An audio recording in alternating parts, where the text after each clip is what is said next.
welcome! सारे flashlights चालू!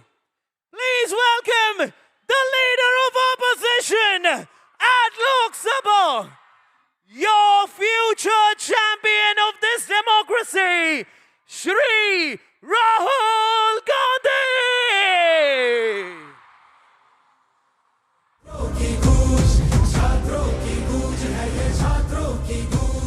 हमें सुधारनी है गलतियां बिके हुए ईमान की, हमें उठानी है वो बात जो युवा के सम्मान की, हमें संवारनी है राह कल के हिंदुस्तान की।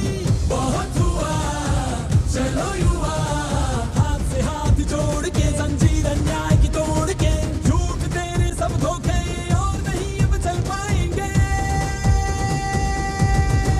एक कल्चरल शॉक है कि हमारी बेटियां इस प्रकार की भाषा कैसे बोल सकती है। कर युवा ख्वाब ये जल जाएंगे, सिंहासन वो हिल जाएंगे।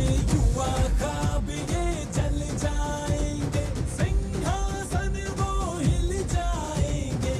छात्रों की गूंज है ये, छात्रों की गूंज, छात्रों की गूंज है ये, छात्रों की गूंज। सिस्टम बदलने के लिए छात्रों की गूंज, शिक्षा व्यवस्था के लिए छात्रों की गूंज, देश के कल के लिए छात्रों की गूंज, तेरे और मेरे लिए छात्रों की गूंज। छात्रों की गूंज है ये, छात्रों की गूंज, छात्रों की गूंज है ये, छात्रों की गूंज। Please welcome Shri Rahul Gandhi!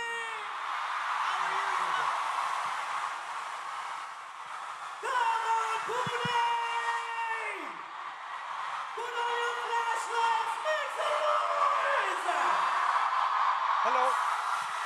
Is it working? It's on? Sir हमारी आवाज के आगे माइक नहीं चल पाएगा. We love you too much. Make some noise! Thank you. Thank you for this wonderful welcome in Pune.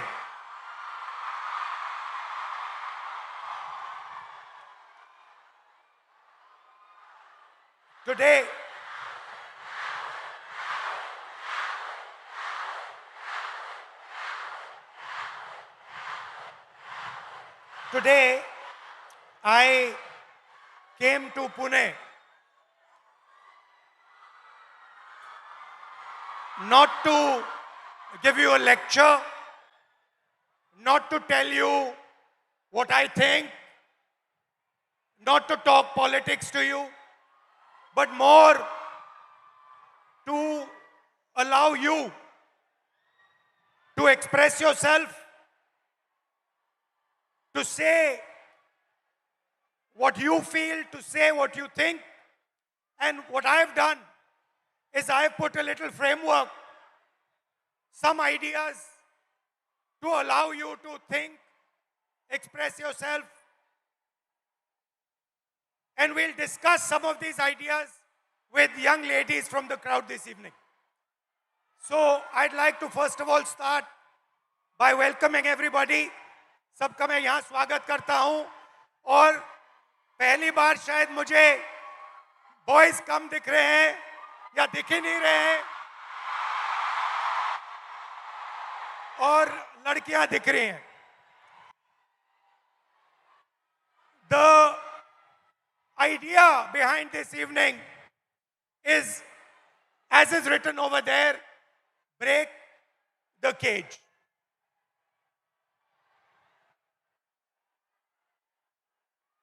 I'd first like to remind you of one thing. Can I do that? Now, all of you in your lives must have been told many things, nice things, bad things. Many of you must have felt scared. You feel scared sometimes on the street. You do. But I want you to remember one thing. If there's one thing that you remember from this evening, it is this: that every single one of you is unique in this universe. If I was to look for any one of you, I will not be able to find a replica of that person. You are unique, you are special, you're individual, and you have your own dream, your own vision for your life. Am I right or am I wrong? I'm right. Many times, people ask me, what is India's biggest strength? And you get many answers when you ask this question. Somebody will say our economy. Somebody will say our military. Somebody will say our medical system. Somebody might even say our people. But I am very clear on what is India's biggest strength, our biggest asset. And that strength is 70 crore unique journeys, unique imaginations, unique dreams that the women of India are living. Somebody might say to me, well, there are 70 crore men.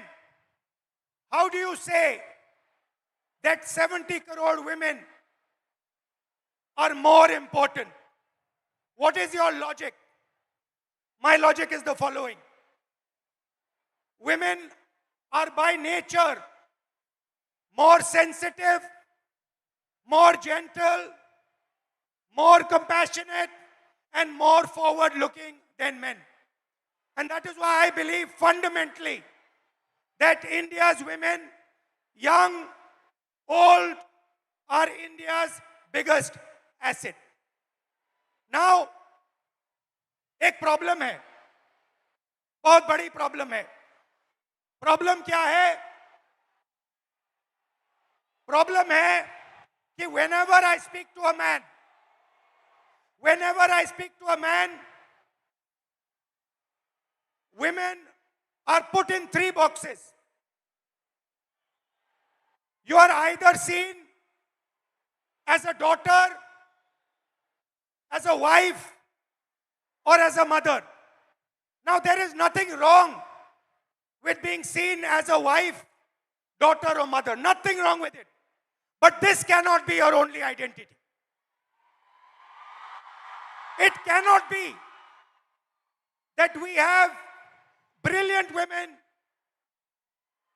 who are doing completely fascinating and different things, who are professionals, who are sportswomen, who do multiple different things, and then the only identity that they are given by our men is these 3. And notice that every single one of those identities has a relationship with a man. So you are either a mother or a wife or a daughter. And I'd like to quote over here the Manusmriti, which says clearly, in childhood, a female must be subject to her father. Meaning, the Manusmriti says, in childhood, a female belongs to her father. In youth, she belongs to her husband. When her lord is dead, she belongs to her sons. A woman must never be independent. This is a direct quote from the Manusmriti. And these words are a shame, because these words should never ever have been spoken. Hello, how are you? Hello.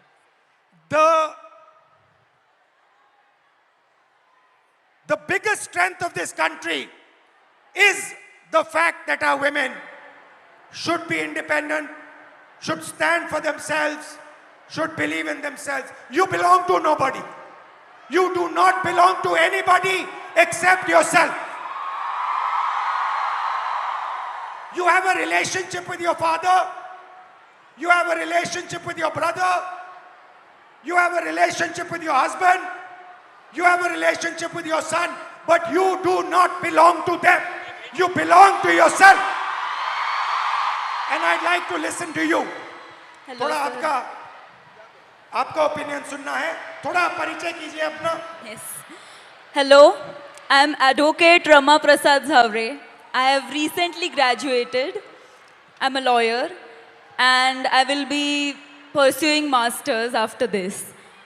I have noticed in the last 5 years that I spent taking my degree that women in my field are subjected to such stereotypes that my classmate would not be. They are given opportunities, networking opportunities, and even cases being handed to them only because they are men and they don't have a family. It doesn't matter if they stay home or not. Also, I have heard from my senior that it is a waste spending money on my LLM only because after a few years I won't be practicing and I will be raising a family, and it's really sad to see that my degree is just diminished to a point in my biodata. So how, when this happens, when you're in an exam at work and you're being told that you're a second-class citizen, that your degree does not matter, a man's degree matters, your degree does not matter, how does it make you feel inside? What do you want to say to India, to your friends here, about how you feel? Because I'm sure a lot of them also feel the same way. Definitely. I want my colleagues, my teachers, my friends to have confidence in me that I won't need to prove that I have that degree. I studied for it, I put my energy, efforts into it, and I will be successful. I don't think I need to prove it to a man. Because Now, this is, I like this. She's saying that why do I need to prove it to a man? Why does a woman 24/7 have to prove to a man that she is good enough? Fundamental question. Would you like to say something about that? Hello, my name is Jnaneshwari. I'm from Pune, Maharashtra itself. I completed my master's in culture, media and governance from Jamia University, Delhi. And I lost my father before 3 years. And after that, he got a cancer. After that, there was so much family pressure, society pressure, community pressure. My dad was a sanitary worker. And I had a huge pressure. You have to do the relinquishment certificate, you have to submit the certificate. You will not, if I'm asking anything in a property or in anything, it's like I'm asking for,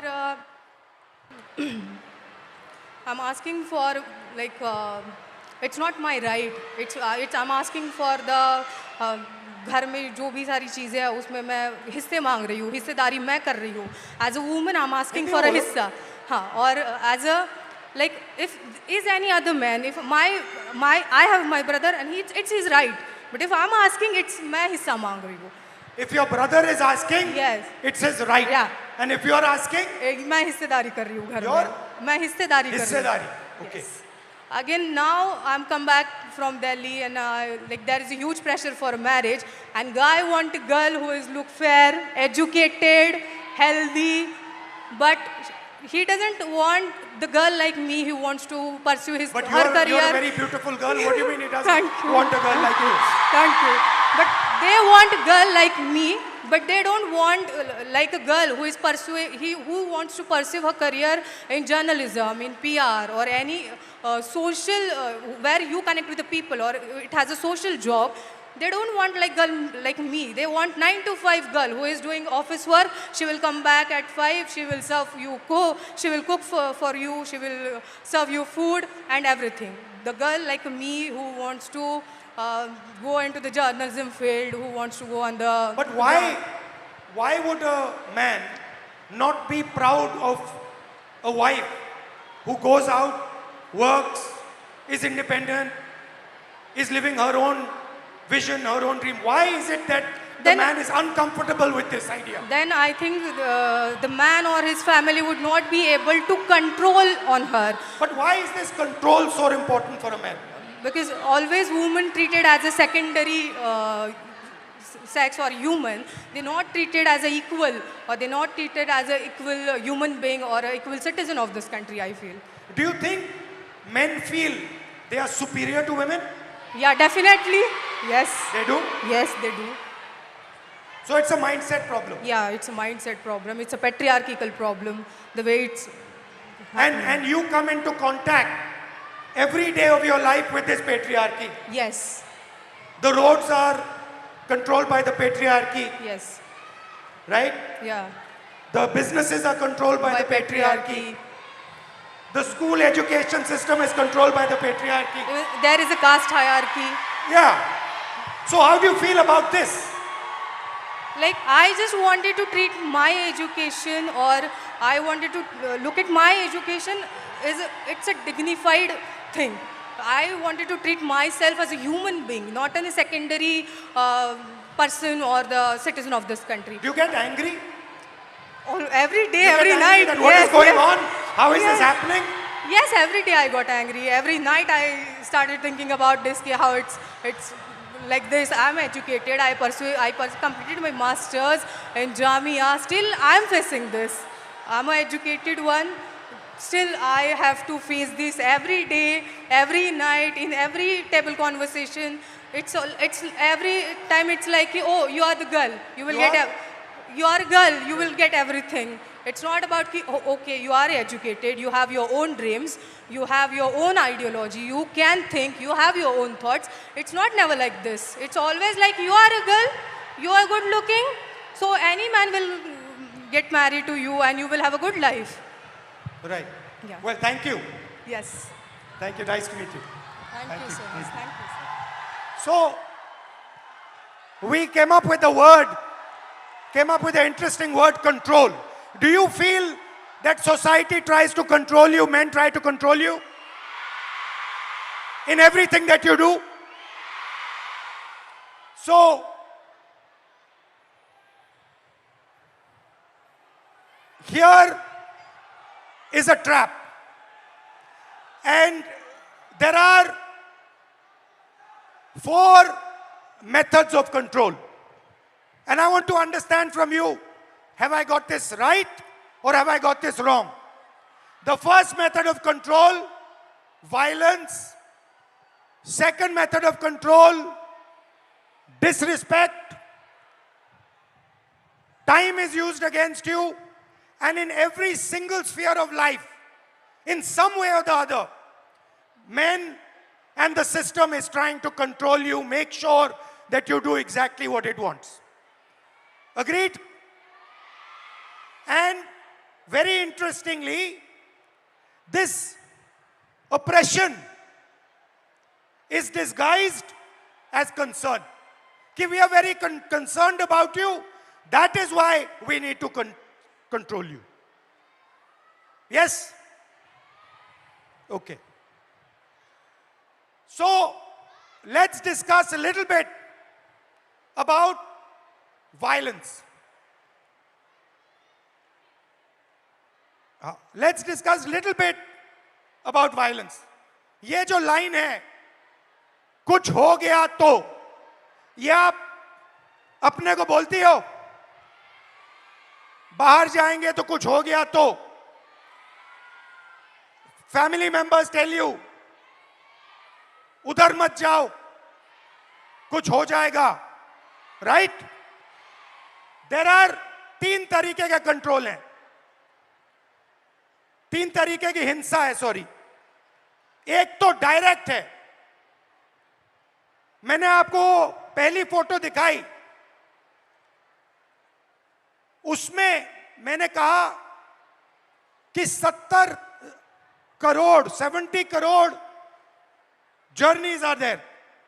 First thing to understand is before they are born, पैदा होने से पहले हर साल 4.5 लाख लड़कियों की हत्या होती है। That is the first violence, पहली हिंसा। दूसरी हिंसा हरासमेंट। इस भीड़ में से 80% लड़कियों को कहीं ना कहीं हरास किया गया है। राइट? सड़क पे, बस में, रेस्टोरेंट में, स्कूल में, कॉलेज में 80% महिलाओं को हरासमेंट किया जाता है। तकरीबन 30%, 29% महिलाओं पर फिजिकल वायलेंस होती है। घर में, सड़क पे मारा जाता है, धमकाया जाता है, पीटा जाता है। और फाइनल आंकड़ा अनबिलीवेबल, 100 में से 6 महिलाओं को हिंदुस्तान में रेप किया जाता है। 100 में से 6 महिलाओं को हिंदुस्तान में रेप किया जाता है। यह हुई direct physical violence. Violence of opportunity, 50% महिला एजुकेशन या काम को रिजेक्ट करती हैं सेफ्टी के कारण। हिंसा से बचने के लिए 50% महिला एजुकेशन बंद कर देती हैं या फिर जॉब छोड़ देती हैं। और आखिरी फाइनेंशियल हिंसा। क्यों? क्योंकि अगर आप एक महिला हो, एवरेज हिंदुस्तान की महिला को हर साल सेफ्टी पे 17,500 रुपए एक्स्ट्रा खर्च करने पड़ते हैं।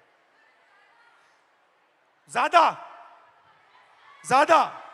कितना ज्यादा? इसका डबल। तो 3 तरीके की हिंसा है। एक तो डायरेक्ट हिंसा, एक फाइनेंशियल हिंसा और एक अपॉर्चुनिटी के कारण। तो पहला इंट्रैपमेंट है हिंसा। अब आपकी सुनेंगे। Welcome. What's your name? Tejaswini. नमस्कार। कैसे नाम? सुचित्रा। मैत्री। हाँ? मैत्री। कब का? बताओ, who would like to start? आप शुरू करेंगी? बोलिए, बीच में आइए। Hello everyone. Hello sir. Hello. मेरा नाम सुचित्रा पागी है। मैं पालघर वसई से बिलोंग करती हूँ और अभी मैं इकोनॉमिक्स में मास्टर्स कर रही हूँ हड़पसर में SM जोशी कॉलेज में। जब हम सिक्योरिटी की बात करते हैं लड़कियों की, तो खुद के साथ होना और दूसरों के साथ होना बहुत अलग चीज़ है। उसमें ज़मीन आसमान फ़र्क है। जब हम पढ़ते हैं कि न्यूज़पेपर में पढ़ते हैं कि लड़की के साथ लड़की हरेस्ट हुई, उसका रेप हुआ, तो वो बहुत अलग बात होती है कि हम सिर्फ फील करते हैं कि उसके साथ ये हुआ तो वो क्या फील कर रही होगी। जब खुद के साथ होता है तो एक डर पैदा होता है मन में कि नहीं यार, लड़कों से बात नहीं करनी, लड़के बहुत स्केरी होते हैं। तो मेरी 15 साल पुरानी एक स्टोरी है। जब मैं 13 ईयर की थी, सिर्फ 8वीं कक्षा में थी, तो क्या हुआ, मैं 5 किलोमीटर गांव से दूर स्कूल में चल के जाती थी और उस टाइम गाड़ी वगैरह ऐसा कोई फैसिलिटी ज़्यादा नहीं थी। तो शाम को जब स्कूल छूटा तो मैं आई और चौराहे पर 3 लड़के थे। लिटरली वो बहुत ज़्यादा ड्रंक थे और उनका एज भी 25 साल से आगे था। तो कितने थे वो? 3 लोग थे। 3 लोग। और वो मैरिड थे और मेरे साइड वाले गांव के ही थे वो लड़के। आप जानते थे उनको? नहीं, हम जानते नहीं थे, लेकिन वो साइड वाले गांव के ही लड़के थे। तो क्या हुआ, उन लोगों ने हमें घेरा, मैं और मेरी दोस्त थी, और उन्होंने हमें छेड़ा। लिटरली मतलब पास आ रहे थे और ऐसे कमर को हाथ लगाना और हाथ लगाने के लिए आ रहे थे। तो मैं बहुत ज़्यादा डर गई कि ये क्या हो रहा है। तो उस टाइम पे समझ में नहीं आ रहा था कि मैं क्या करूं। तो मैं भाग गई। तो मैंने अपने पापा से कहा। आपकी फ्रेंड भी भाग गई? हाँ, मेरी फ्रेंड मुझे छोड़ के भाग गई। तो क्या हुआ, मैंने अपने पापा से कहा कि पापा मेरे साथ ऐसा ऐसा हुआ। तो वो हमारे साइड वाले गांव के लड़के थे। तो पापा ने क्या कहा कि हम कंप्लेन करेंगे, पुलिस स्टेशन में कंप्लेन करेंगे, लेकिन मैं नहीं आऊँगा, मम्मी को लेके जाओ। तो मैं मेरी मम्मी को लेके गई। क्यों? क्योंकि पापा का मतलब ऐसा वो सोचते हैं कि तुम एक महिला हो तो तुम्हारी माँ जितना तुम्हें जानती है उतना मैं नहीं जानता। तो जब एक लड़की पर बात आती है तब पापा भी माँ को आगे रखते हैं। तो हम पुलिस स्टेशन गए और कंप्लेन की और उनको शिक्षा मिली, उनको बहुत मारा गया, पीटा गया। उनको मारा? हाँ, उन लड़कों को मारा गया, पीटा गया। उसके बाद ना कि मेरे घर वाले, मेरा पूरा गांव मेरे अपोजिट खड़ा हुआ कि ये लड़की है और इसके साथ ऐसा ऐसा हुआ है तो इसे पढ़ाओ मत, इसे घर में रखो और पढ़ाओ मत, क्योंकि इज्जत चली गई। तो इज्जत चली गई? हाँ। तो पापा ने कहा कि नहीं, मैं मेरी बच्ची को पढ़ाऊंगा, और उन्होंने मुझे पढ़ाया, बल्कि पुणे में भेजा। और मैं बहुत ज़्यादा डरी हुई थी कि मेरे साथ ऐसा ऐसा हुआ था, तो अब पुणे में भी वैसा ही ना हो। तो मैं 2022 में पुणे में आई।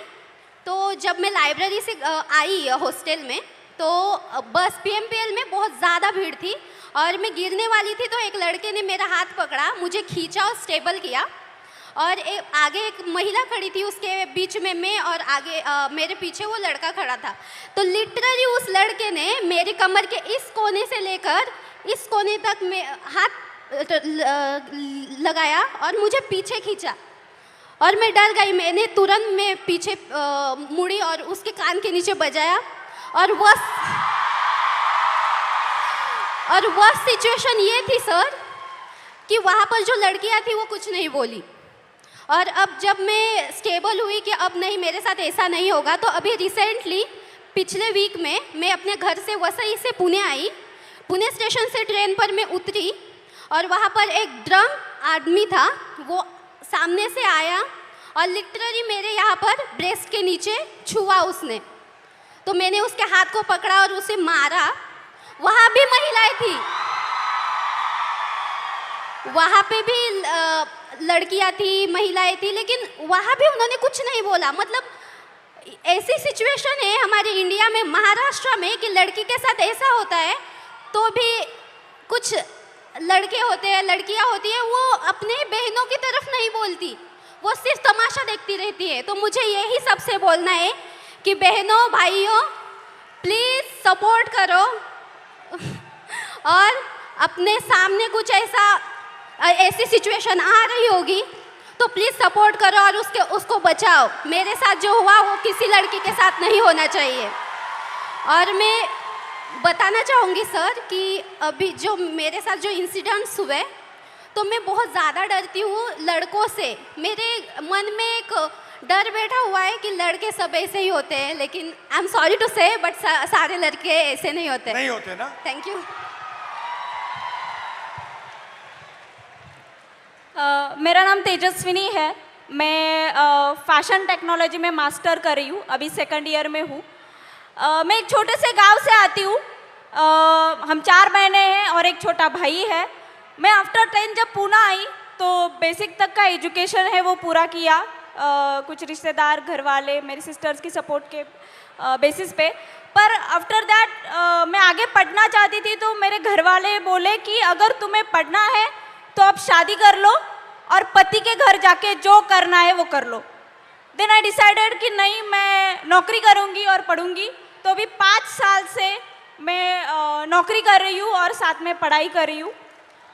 मेरे कुछ मतलब इस स्ट्रगल में मेरे कुछ दोस्तों ने मुझे साइकिल खरीद के दी। तो ये सब मैनेज करते मैं जब साइकिल से ट्रैवल करती हूँ तो मतलब इतना आम हुआ है, इतना नॉर्मलाइज हुआ है कि कोई भी आके कट मार के चला जाता है या फिर कमेंट पास करके चला जाता है या कुछ गाना गाता है जो सेक्सी सॉन्ग हम बोलते हैं वो कर देता है।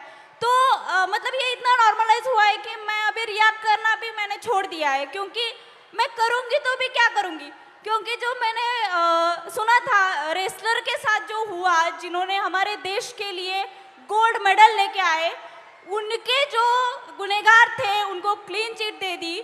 तो मैं तो एक सामान्य घर की लड़की हूँ जिसको ठीक से सपोर्ट भी नहीं है। और मुझे और एक बात कहनी है, क्योंकि मैं जैसे मैंने कहा गांव से आती हूँ, तो मैंने अपने 10th तक की जो एजुकेशन है वो गवर्नमेंट स्कूल्स में की है, जो कि अभी 90,000 के ऊपर स्कूल बंद हुए हैं। और मेरी सारी बहुत सारी लड़कियां हैं जो वही स्कूल में पढ़ती है, और उनका अभी वहाँ पढ़ना बहुत मुश्किल हो जाएगा, क्योंकि कौन सी भी माँ अपनी छोटी सी बच्ची को 10 किलोमीटर आगे नहीं भेजेगी। मेरा 10th तक का हुआ तो मैं यहाँ तक आ गई, पर पता नहीं जिनके स्कूल बंद हुए हैं उनका क्या होगा। तो मेरी बस इतना ही कहना है। Hi, my name is Maitri. I am currently a psychology student studying in Pune University, and I travel by daily commute by public transportation literally almost every single day, and I feel like safety is becoming a very big concern because I leave early and return home late, so it becomes a very... What time I you leave at what time? around 8 a.m. and I come home around 9:30 p.m. That is very late for where I live. Yeah, so I feel I coming from an urban city is very probably I don't have to give up my education because of my safety, but the girls from the rural area region have to their parents prefer that if they have to send their female children out to study, because villages don't really have schools for higher education. They prefer their son goes outside instead of their daughters because it is really safe. And I feel if the access to education has to become so difficult, I think it is becoming a barrier for education.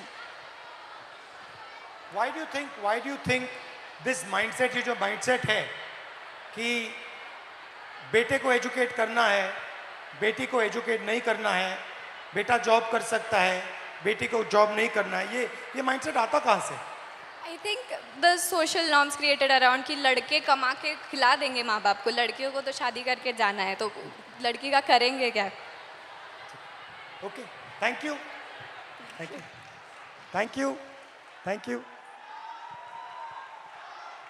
तो next, अभी हमने आपको हिंसा की बात की, अब control की बात करते हैं। लड़की बहुत मॉडर्न हो गई है। 60% हमारी जो लड़कियां हैं, 60% घर से अकेली नहीं जा सकती हैं। अगर घर से बाहर जाना होता है तो किसी के साथ जाना होता है। सेकंड, 45% शादी के लिए या हाउसवर्क के लिए 45% शादी या हाउसवर्क के लिए ड्रॉप आउट करती हैं। और आखिरी, जो शायद सबसे अमेजिंग आंकड़ा है, और इससे तो मैं बहुत हैरान हुआ कि इस देश में सिर्फ 8% महिलाओं के पास इंडिपेंडेंटली ओन्ड प्रॉपर्टी है। मतलब फाइनेंशियल कंट्रोल, मूवमेंट पे कंट्रोल, और आप क्या करोगे उस पे कंट्रोल। नमस्कार। Hello, what's your name?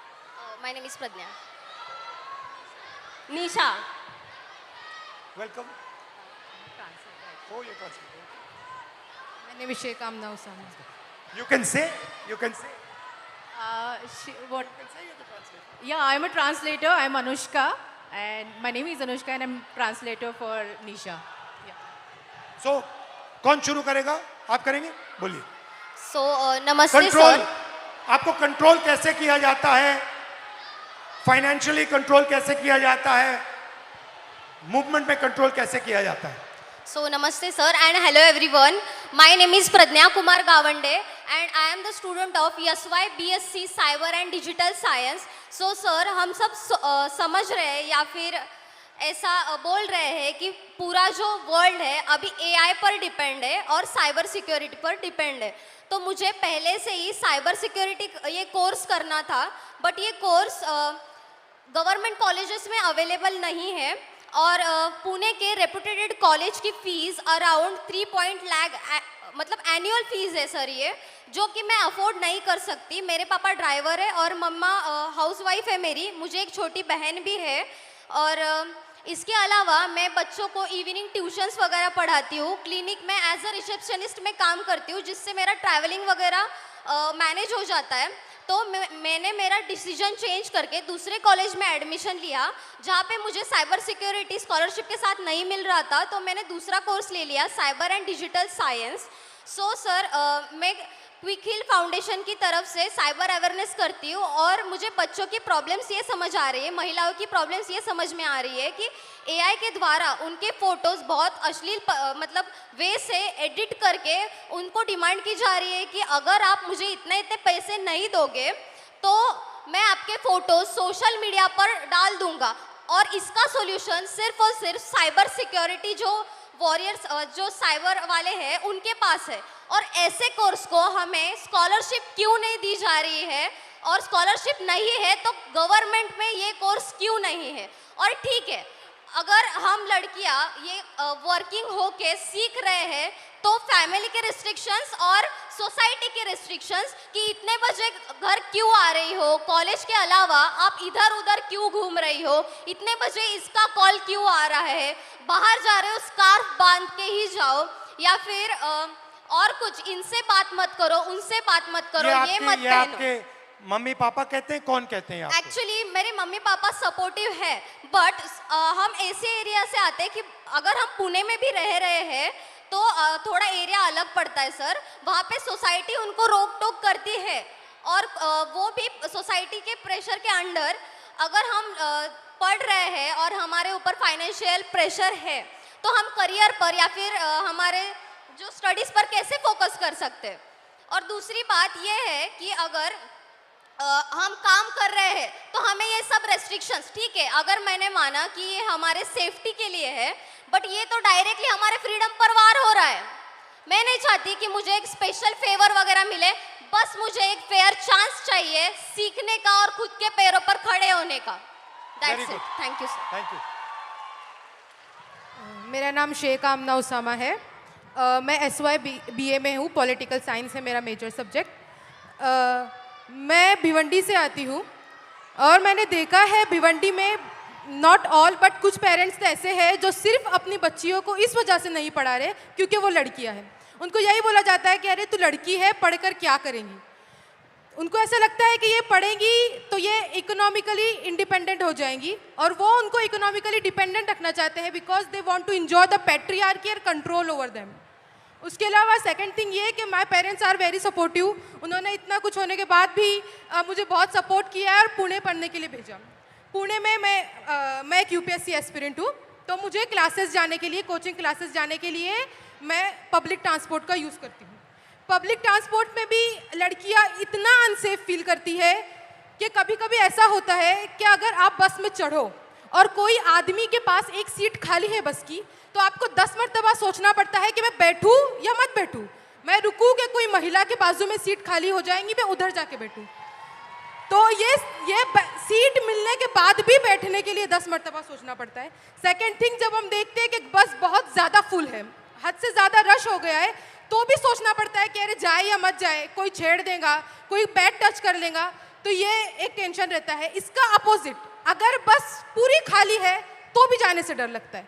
मतलब आपको क्या करना है, आपको भरी हुई बस में चढ़ना नहीं है, आपको खाली बस में चढ़ना नहीं। मतलब हमने पब्लिक ट्रांसपोर्ट को भी ऐसा बना दिया है ना कि गर्ल्स को सेफ फील ही नहीं होता है। तो मैं गर्ल्स से भी और बॉयज़ से भी कहना चाहूँगी कि अगर आपकी वजह से लड़कियाँ अनसेफ फील कर रही है तो आप ही का काम है कि उनको सेफ भी फील कराए।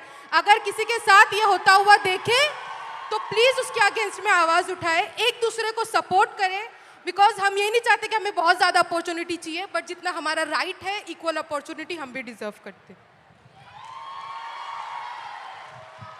हेलो राहुल जी, मैं आपको सबसे पहले बताना चाहूँगी कि मैं सुबह से मुझे बहुत बुखार है, बुखार है? लेकिन उसके आगे की बात ये है कि मैं जो मांजरी में पिछले 10 दिनों से भूख हड़ताल चल रहा है, जो मेरे भाई बहन जो अनशन पर बैठे हैं, वहाँ से मैं आई हूँ। तो मुझे कहाँ बैठे हैं? मांजरी में, पुणे में ही। अच्छा, और क्या कारण क्या है? जो हमारी मांगे है वो इसमें लाई है, मैं आपको आगे बोलो। तो हमारी मांगे है कि हमें शिक्षा चाहिए, और मैं आपको मराठी में समझाऊंगी ताकि ताकि मेरी बात है वो अकेली निशा की नहीं है, वो सब ट्राइबल स्टूडेंट की है, पूरे देश की है, पूरे महाराष्ट्र की है। इसलिए मैं आपको मराठी में बात करके बताऊंगी। जो आम्ही जे उपोषणासाठी बसलेलो आहोत, आमचे भाऊ आणि त्याच्यामध्ये आमच्या 2 बहिणी देखील बसलेल्या आहेत, आणि त्यातलीच एका बहिणीची तब्येत खूप नाजूक झाली, तिला आज हॉस्पिटलमध्ये नेलंय। आणि हे सगळं असताना देखील जेव्हा आमचे प्रतिनिधी मंत्रालयामध्ये गेले, तर तेव्हा आमचे आदिवासी विकास विभागाचे मंत्री आहेत ते काय बोलले असतील तुम्हाला सांगितलं तर तुमच्या अंगावर काटा येईल। ते म्हणतात सॉरी, मी याच्यावर काही करू शकत नाही, हे सीएमच्या हातात आहे। मग तुम्ही जर आदिवासी विद्यार्थ्यांच्या विकासासाठी तिथं बसलेत, तर तुम्ही जर तिथं आमच्या विकासासाठी बसलेत आणि तुम्ही जर आमचा विकास साधू शकत नाही, तर तुमचा तिथं बसण्याचा अधिकार नाही, हे मी आज ठणकावून सांगते। आणि दुसरी गोष्ट म्हणजे मी अजून एक सांगेल की ज्या आमच्या भागामध्ये ज्या आश्रमशाळा असतात, तिथं जे सेंट्रल किचन पद्धत लागू केली, जसं की एका ठिकाणी जेवण बनणार आणि ते 70-80 किलोमीटर लांब घेऊन जाणार, आणि त्यामुळे ते जेवण खराब होतं, त्यामुळे विषबाधा होते। आणि विद्यार्थी, आत्ताच एक गोष्ट झाली गडचिरोलीमध्ये, कारण आदिवासी ज्या आश्रमशाळा आहेत त्याच्यामध्ये बेडची सुविधा नाही आहे, पिण्याचं पाणी देखील नाही आहे। त्याच कारणामुळे गडचिरोलीमध्ये विद्यार्थ्यांनी झोपेत असताना त्यांना मण्यार सापाने दंश करून 3 विद्यार्थी मेले आणि 3 विद्यार्थी अजूनही हॉस्पिटलमध्ये आहेत। तर आमची मागणी अशी आहे की त्या विद्यार्थ्यांच्या पालकांना ॲटलिस्ट 1 कोटीची तरी मदत करा, आणि ह्या सरकारने त्यांची मदत 4 लाखांवर मोजलेली आहे। तसंच आमचं त्यांना एक म्हणजे मागणं आहे की ज्या आमच्या आदिवासी विद्यार्थिनी असतात, तुम्ही जर पाहिलं ते जे आदिवासी हॉस्टेल आहेत, ते जे शहरं आहेत जसं की पुणे, मुंबई, तर जे पुण्याचा जो सेंट्रल भाग आहे तिथं नाही आहेत, मांजरी, कोंढवा, और इस वजह से जो हमारा शिक्षण है, हम जो पढ़ते हैं वो पढ़ने के लिए टाइम ही नहीं रहता, क्योंकि 4-4 घंटे हमें वहाँ जाने आने में ही लगते हैं। तर ह्या सगळ्या मागण्या घेऊन आम्ही मागच्या 10 दिवसापासून उपोषणासाठी बसलोय। तर माझी तुम्हाला विनंती आहे की मी तुम्हाला जे आता निवेदन दिलं आहे त्याचा विचार करून तुम्ही आमच्या आदिवासी विद्यार्थ्यांसाठी काहीतरी करून आमचा मागणं सोडवण्याचा प्रयत्न कराल। थँक्यू। तो बताओ क्या? ओके, इन्होंने अपने कुछ मुद्दे आपके लिए लाए हैं। तो पहला पॉइंट ये है कि आदिवासी कम्युनिटी से वो बिलोंग करती है, और आदिवासी डिमांड्स के लिए इनके काफ़ी भाई बहन सारे उपोषण पे पिछले 10 दिनों से पुणे में ही बैठे हैं। क्या मेन डिमांड क्या है? इनका डिमांड एक बार प्लीज़ आप फिर से, क्योंकि मेन डिमांड क्या है? मेन क्या डिमांड? जो ट्राइबल जो डिपार्टमेंट है उसने जो GR लागू किया है, जैसे कि जो हॉस्टल में नियमावली होगी वो उसमें लिखा है कि हम मुझे 13 साल तक ही पढ़ सकते हैं, कि 13 साल तक ही हम हॉस्टल में रह सकते हैं। और फर्स्ट डिमांड ये है उनकी कि ये जिस ट्राइबल हॉस्टल्स में ये रह रही है वहाँ पे ऐसा रूल है कि वो सिर्फ 30 ईयर्स तक ही वहाँ पे रह सकती है। आफ्टर दैट ये सरकारी हॉस्टल है? हाँ, ट्राइबल कम्युनिटी का जो हॉस्टल होता है वो सभी सरकारी होता है। और ये सारी डिमांड्स ये लोग सीएम के पास लेके गए, और वहाँ से उन्हें बताया गया कि सॉरी, हम कुछ नहीं कर सकते हैं। अच्छा। हाँ, तो उनका कहना है कि फिर अगर आप कुछ नहीं कर सकते हो तो आप बैठे क्यों हो कुर्सी पर। और आप क्या चाहती हो, किस एज तक उसको करा जाए? ज़्यादातर 35 एज तक भी हम म्हणजे आम्ही जरी आम्हाला 35 वर्षासाठी पण 35 वर्षापर्यंत जरी दिलं तरी ठीक उनको आहे. 35 ईयर्स तक हॉस्टल मिलना चाहिए. 35 इयर्स हो जाएगा तो खुश हो जाओगी? वैसे तो हमें ये एज की लिमिट है वो ही नहीं चाहिए, लेकिन ये सरकार है वो तो आपको भी पता है, लेकिन हम ये चाहते कम से कम ये 35 एज तक भी आ पाए, इसलिए मैंने ऐसे बोला. लेकिन हम मुझे आप वहाँ इनवाइट क्यों नहीं कर देते? हमने आप मुझे वहाँ बुला लो. Yes. मैं भी आ जाऊंगा, बैठ जाऊंगा आपके साथ. आम्हाला आवडेल तुम्ही तिथं आलेले, आणि आमच्या मुलांची देखील इच्छा आहे की तुम्ही तिथं यावं आणि आमच्या प्रश्नांवरती बोलावं आणि आमचे प्रश्न सोडवण्यासाठी प्रयत्न करावा. वो चाहती है कि आप वहाँ पे आए, वो खुशी खुशी आपको बुलाना चाहती है. मुझे बुला लो, मैं आ जाऊंगा. ठीक है, मैं थोड़ा दबाव और एक साथ डाल देंगे. मैं और एक बात कहना चाहूंगी, उससे तो आपके होश ही उड़ जाएंगे. जैसे कि हमारे ट्राइबल हॉस्टल होते, ज़्यादातर वहाँ यहाँ पुणे में गढ़चिरौली, नांदेड़, अमरावती वहाँ से जो स्टूडेंट आते हैं वो तो हर रोज़ घर नहीं जा पाते, और जुन्नर जो आंबेगांव वो तो लड़कियाँ जाकर आती है, लेकिन वो जो गढ़चिरौली के स्टूडेंट होते वो नहीं जा पाते.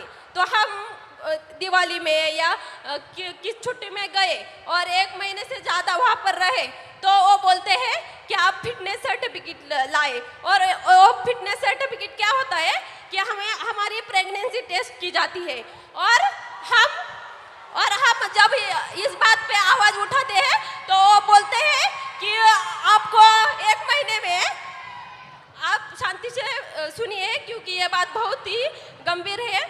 मैं कहना चाहूँगी कि हम जब उनको पूछते हैं कि ये क्या है, ये क्यों करना है, तो वो बोलते हैं आपको 1 महीने में आपको जानलेवा बीमारी हुई तो, और किस संसर्गजन्य बीमारी हुई तो मैं क्या कहना चाहती हूँ उन प्रशासन को कि आपकी जो स्कूल है, जो आश्रम शाला है, प्राइवेट स्कूल है, सभी स्कूलों में जो 24 घंटे एक नर्स क्यों नहीं रख पाते.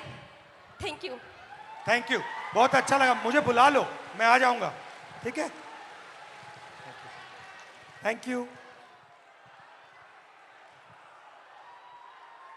तो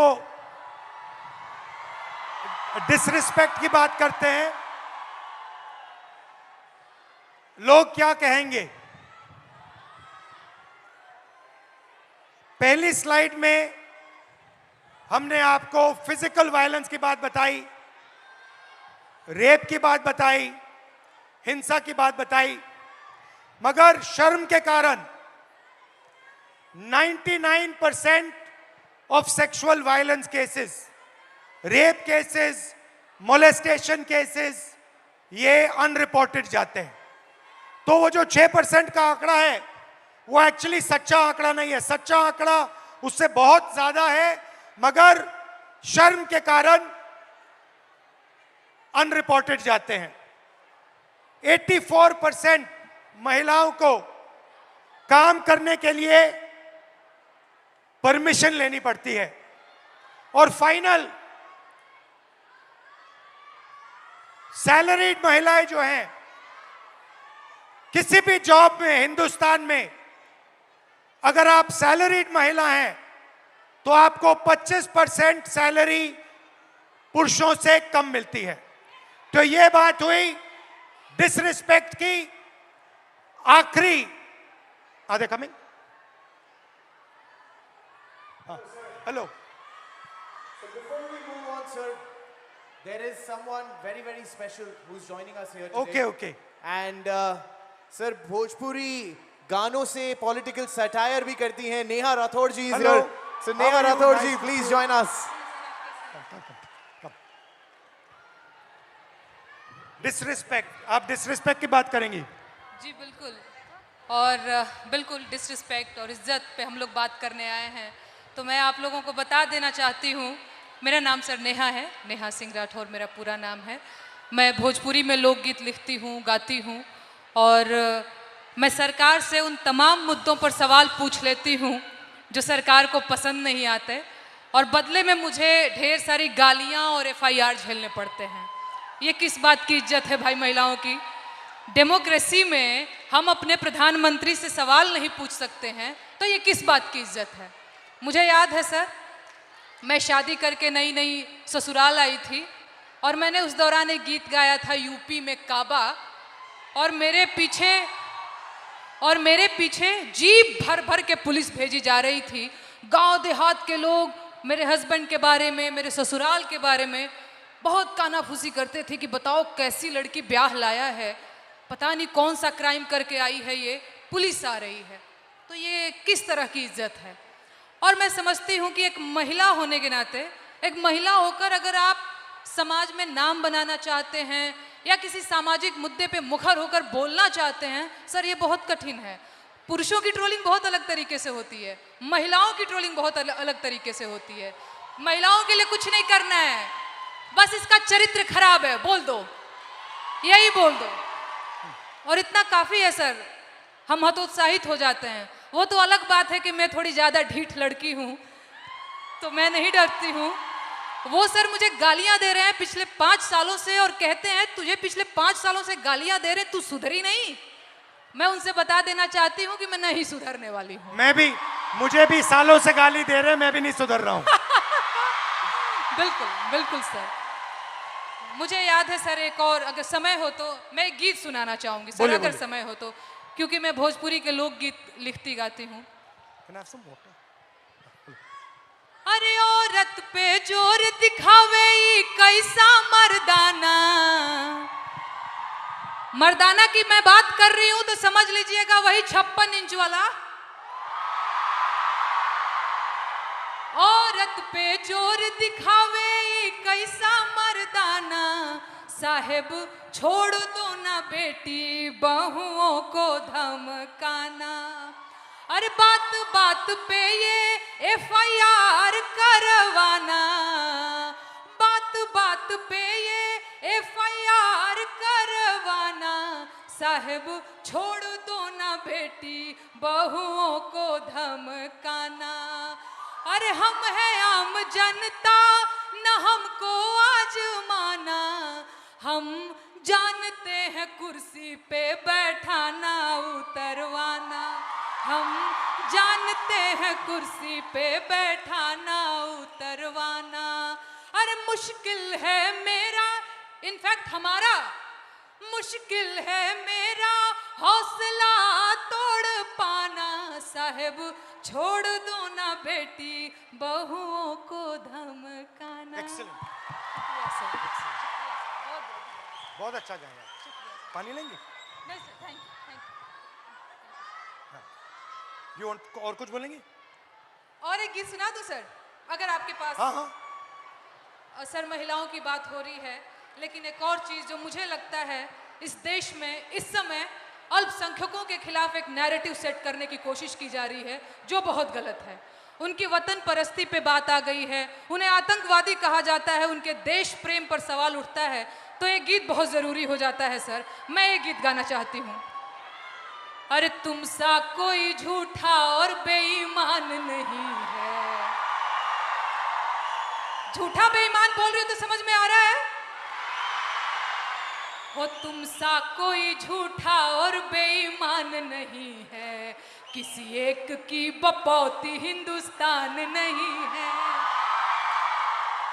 हो जब हिंदू मुसलमान खेले खून की होली, आबिद हसन बोले जय हिंद की बोली, अबुल कलाम आजाद की जमीन यही है, ब्रिगेडियर मोहम्मद उस्मान यही है, अब्दुल हमीद अशफाक उल्ला खान यही है, किसी एक की बपौती हिंदुस्तान नहीं है।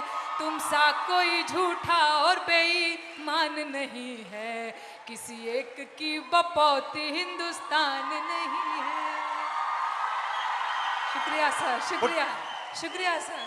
दो दो दो दो दो दो देव भाई, शाबाश। तुम सा कोई झूठा और बेईमान नहीं है, किसी एक की बपौती हिंदुस्तान नहीं है। बहुत बहुत धन्यवाद। Thank you Dinesh. Thank you very much, lovely, शुक्रिया, बहुत अच्छा शुक्रिया गाया। मुझे ये मंच देने के लिए, बहुत धन्यवाद सर। Thank you and come and see me sometime. And final ताला, फाइनल कंट्रोल समय का। अब शादी की उम्र हो गई है। Time is weaponised. एवरेज जो महिला है, जो लड़की है 15 से 29 साल की, वो एवरेज घर में 5.5 घंटे काम करती है। उसी घर में एवरेज लड़का 30 मिनट काम करता है। लड़का बाहर जा सकता है, लेट आ सकता है, कभी भी बाहर जा सकता है, मगर आप लोगों को 8 बजे शाम वापस आना पड़ता है, कर्फ्यू होता है। Right right. और फाइनली एज लिमिट के बाद जो लड़के होते हैं एग्जाम्स 1, 2, 3, 4 बार ले सकते हैं, मगर मैरिज एज 23 साल होती है। और जो लड़कियां हैं, जो गर्ल्स हैं, उनको ज्यादा से ज्यादा एक मौका मिलता है, क्योंकि फिर उनको कहा जाता है अब शादी का टाइम आ गया है, अब एग्जाम मत कीजिए, अब शादी कीजिए। तो हेलो, हाउ आर यू? आप कैसे हो? What's your name? I am Sharayu Chopde and I am pharmacist. Okay. And आज यहाँ पर मैं सारे MPSC एस्पिरेंट की आवाज़ बन के आपके सामने आई हूँ। बताइए। हमारा सर पेपर लीक हो गया है। अच्छा। MPSC इज अ कॉन्स्टिट्यूशनरी बॉडी और इसको दबाया जा रहा है। 22 मार्च को हमारा एग्जाम हुआ था और 20 मार्च को पेपर लीक हो गया। जब पता चला पेपर लीक हुआ है तो MPSC ने डिनाई कर दिया। फिर FDA कमिश्नर और MPSC को खुद जाके हम मिले, ये पूरा वायरल हो गया। तब सिर्फ कंप्लेंट की है, अभी CID के पास गया है और अभी उसको दबाया जा रहा है। बहुत सारे ऑफिसर्स के नाम आए हैं, बहुत सारे अधिकारियों के नाम आए हैं और इसको सप्रेस किया जा रहा है। We want justice, we want transparency, we want fair examination, because यहाँ पे जितने भी बच्चे हैं वो बहुत दिन रात पढ़ाई करते हैं। Pune is MPSC hub. Maharashtra के कोने कोने से यहाँ पर वो MPSC देने के लिए, अधिकारी बनने के लिए आते हैं। तो जब हुआ तो आपको कैसा लगा? बहुत खराब। हमारा तो दिल टूटा। एज अ वुमन हमें मैरिज का प्रेशर रहता है, घर वालों का प्रेशर रहता है, सोसाइटी का भी प्रेशर रहता है हमें। और जब पेपर लीक होता है तो लड़कियों पर असर अलग होता है, पुरुषों पर अलग होता है, क्योंकि आपकी डेडलाइन होती है, उनकी डेडलाइन नहीं होती है। हमारा तो पूरा करियर खत्म होने के चांसेस रहते हैं 100%। सर ये पेपर लीक कितने हो क्यों रहे हैं? ये इंक्रीज हो गए हैं, बढ़ते जा रहे हैं, ये बढ़ क्यों रहे हैं? क्या लगता है आपको? बोलो क्या मैं क्लियर? जिसको पकड़ा हुआ है, जिसका नाम आया है, वो अभी गुजरात में फरार है। अच्छा। यस। और कुछ बोलना चाहिए? अभी तो बहुत कुछ बोलने का मैंने, टाइम लिमिट है। Don't worry, time is there. Back to back paper leak हो रहे हैं और वो जाके उधर फरार हो रहे हैं जिधर उनका पता ना लगा सके। अभी ये पॉलिटिकल हो जाएगा सर। ज्यादा पॉलिटिकल मत बोलो। हाँ, बेटर नॉट डू पॉलिटिकल। इसीलिए तो चुप हूँ मैं सर। ठीक है, ओके। हमें री एग्जाम चाहिए सर, आप कुछ तो बोलो। यहाँ पे बहुत सारे MPSC के एस्पिरेंट्स आए हैं, उनको सिर्फ एक ही उम्मीद है कि आप री एग्जाम को बारे में कुछ तो बोलोगे। मुझसे क्या चाहते हो? मैं क्या करूं इस पे? आप हमारे साथ रहिए, आप हमें सपोर्ट कीजिए। जो हमारे साथ अनफेयर हुआ है उसको प्लीज, उसको कुछ तो कीजिए। हमारा वो रद्द होना चाहिए। नायब तहसीलदार के लड़का लड़की वो टॉप 5 में है, उनको मतलब उनका अगर पिछला रिजल्ट देखा ना, उनको कुछ भी नहीं है, वो A ग्रेड B ग्रेड में है। ठीक है, थोड़ा डिस्कस करेंगे, फिर मुझे बताना एग्जैक्टली कैसे मदद कैसा हुआ। यस, मैं आपको पूरे स्क्रीनशॉट्स, वो जो है प्रूफ, वो सब मैं आपको दिखा दूंगी। ठीक है, थैंक यू। वेलकम, बहुत थैंक यू अच्छा सो लगा मच आपसे सर. मिलकर, थैंक यू.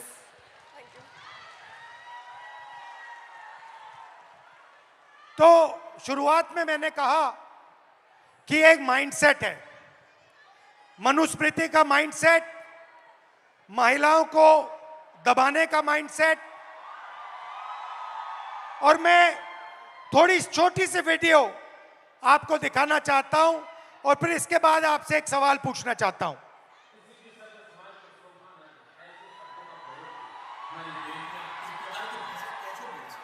ये 50 करोड़ की girlfriend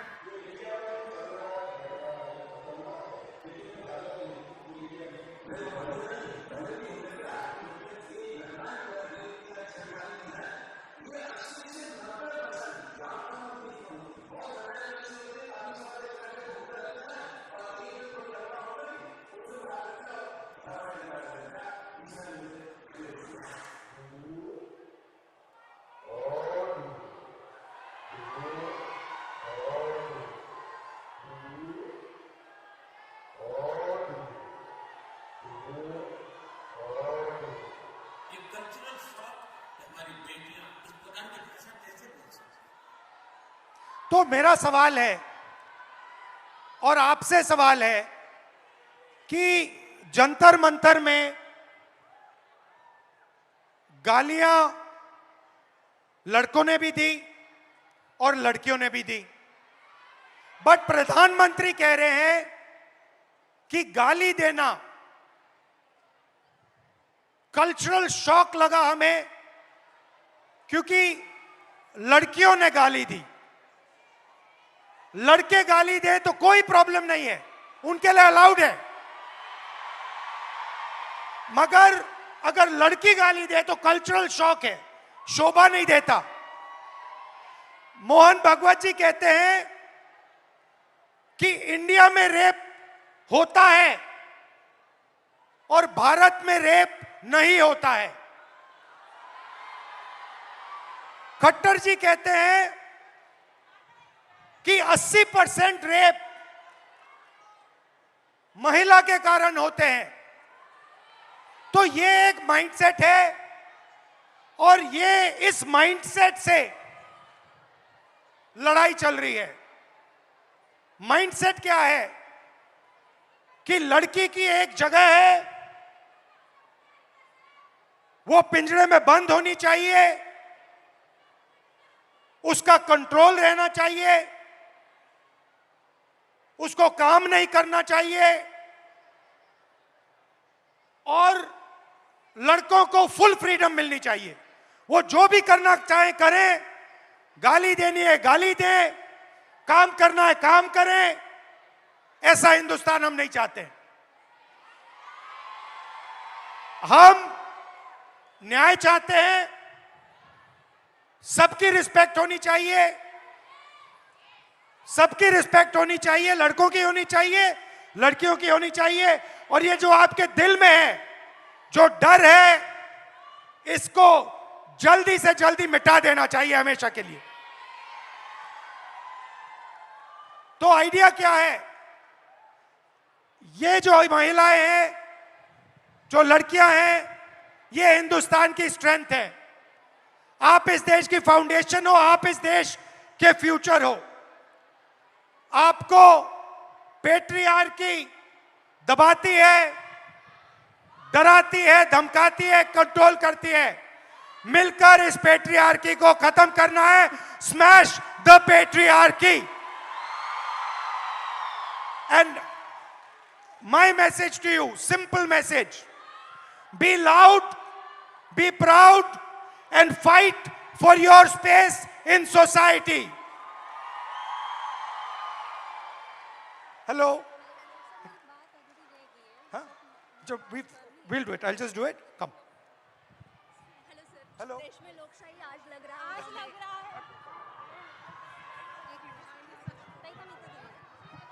Grab my hand. Spread out a little bit. Go like this.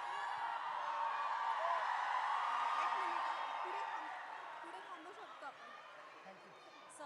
Lovely. अभी करते हैं. We'll just finish. When we finish, you talk to me then. Now it's finished.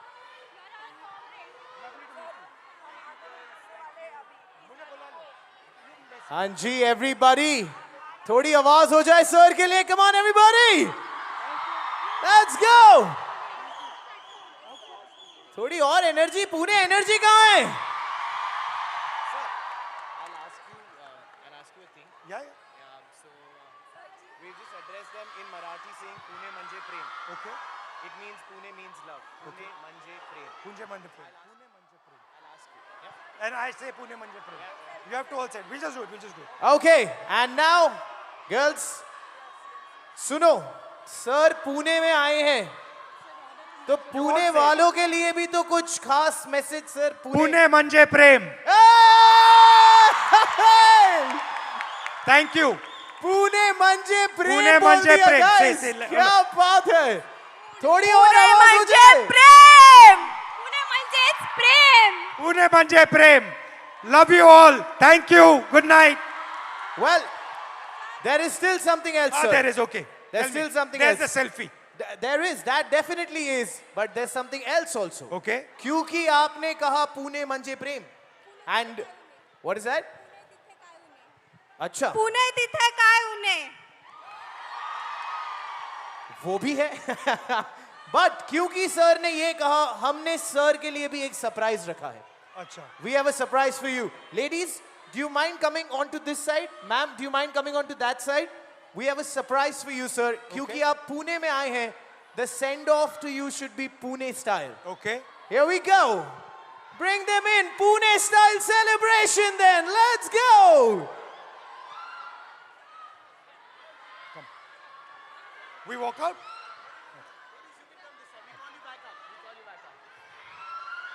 Pune ready ho? Pune style ke liye? All right, sir. Here's a surprise for you. 3, 2, 1.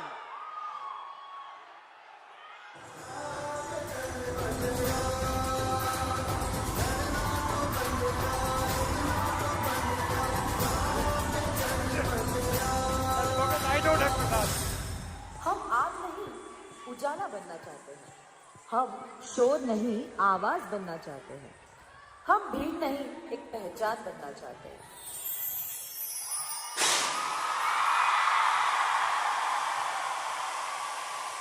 And with that, everybody make some noise for Shri Rahul Gandhi! Thank you. And now the selfie, sir. The epic selfie, 15,000 women coming together. Thank you, girls. Thank you so much. Thank you. Let's get a picture with sir.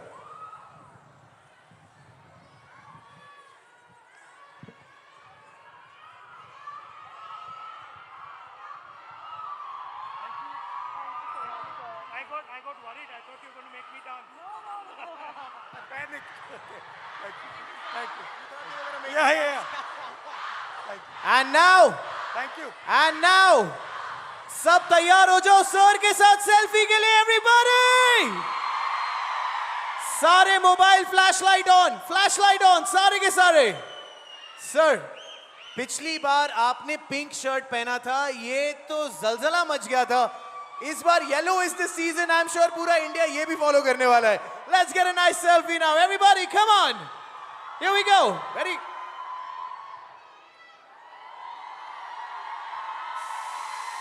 press this button, only this one. Yes, sir. This one. Yeah, you can do it. Come on, Pune! Thank you. And on that note, thank you, sir. We truly, truly, truly love you. Thank you. And you are the person we look forward to do anything Thank and you very everything. much. Thank you for being Thank here, you. sir. And thank you everybody.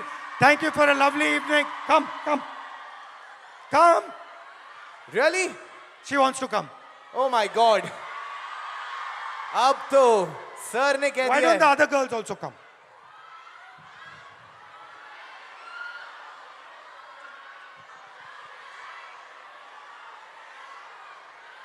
ऐसे ही नहीं कहते कि sir बड़े दिल वाले हैं. सारे आ गए. Everyone is here. Come on.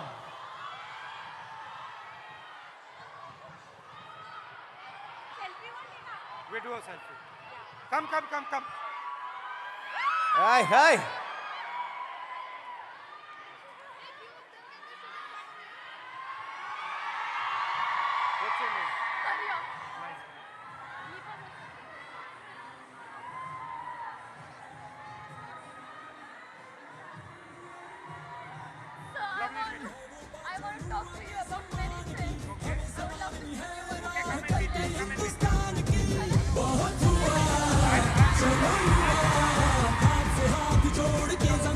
And on that note, Pune, मजा आया तो आवाज हो जाए. एक कल्चरल शॉक कि हमारी बेटियां इस प्रकार की भाषा कैसे बोल सकती. क्या बेहतरीन दिन रहा है सारे लड़कों को वहां पे. Thank you brothers. Thank you. Good night.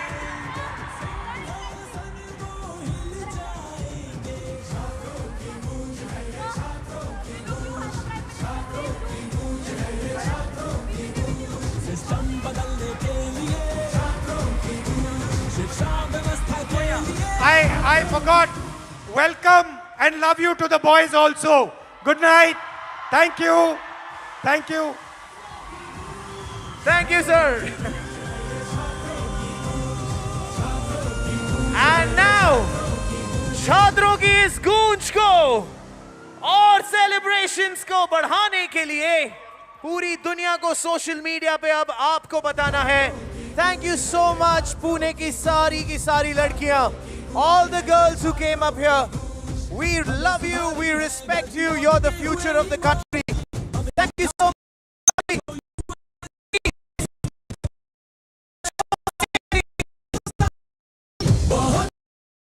There you go.